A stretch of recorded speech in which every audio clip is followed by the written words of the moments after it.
Hello and welcome to Levant TV Headlines. Kurdish fighters in the battleground Syria town of Kobani weathered on an onslaught by Islamic State group militants as they awaited promised reinforcements. Iraqi Prime Minister Haider al-Abadi is in Tehran for talks with his ally on the fight against the Islamic State, ruling out any foreign ground intervention to assist government forces. Hamas deputy leader Musa Abu Marzouk says Palestinian and Israeli negotiators are to resume talks on a durable Gaza ceasefire next week in Cairo.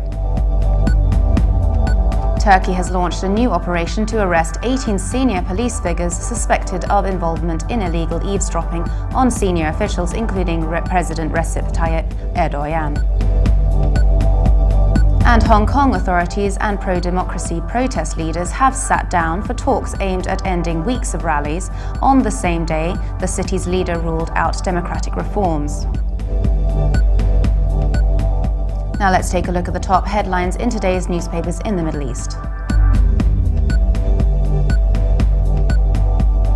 Starting with the UAE, the Khalij Times leads reporting that Emiratis will lead the UAE's mission to Mars, which took a first step with the UAE Space Agency and Emirates Institution for Advanced Science and Technology signing an agreement.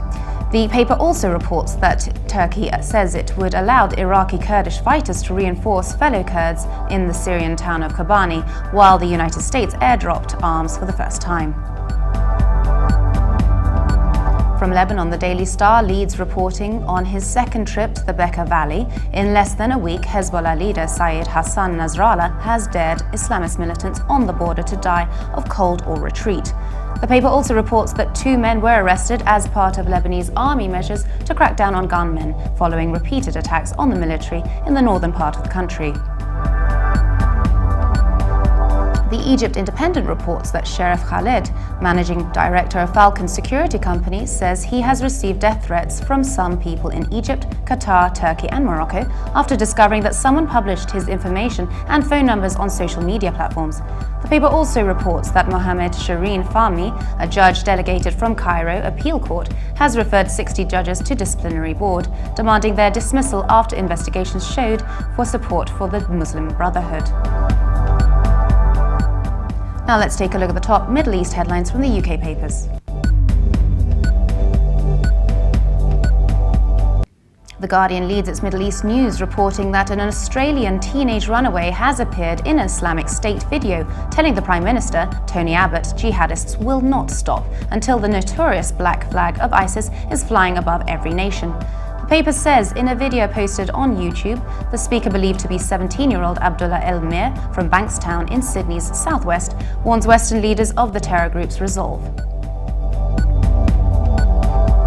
The Independent leads its Middle East news reporting that British aircraft have been readied for flights over Syria in the war against ISIS. The paper says last week the government announced the redeployment of the Reapers for operations in Iraq.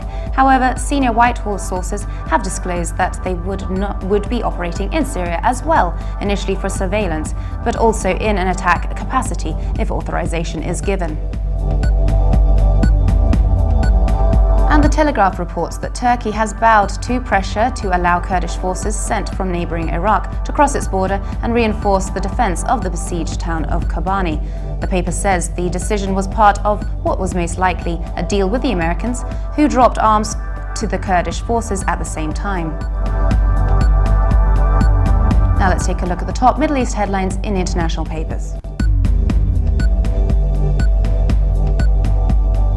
From the Deutsche Welle, from Germany, the reports leading that nearly a week after prominent Shiite cleric Sheikh Nimr al-Nimr was sentenced to death for sedition and other charges, renewed violence between Sunni leaders and the Shiite minority is threatening to escalate in Saudi Arabia.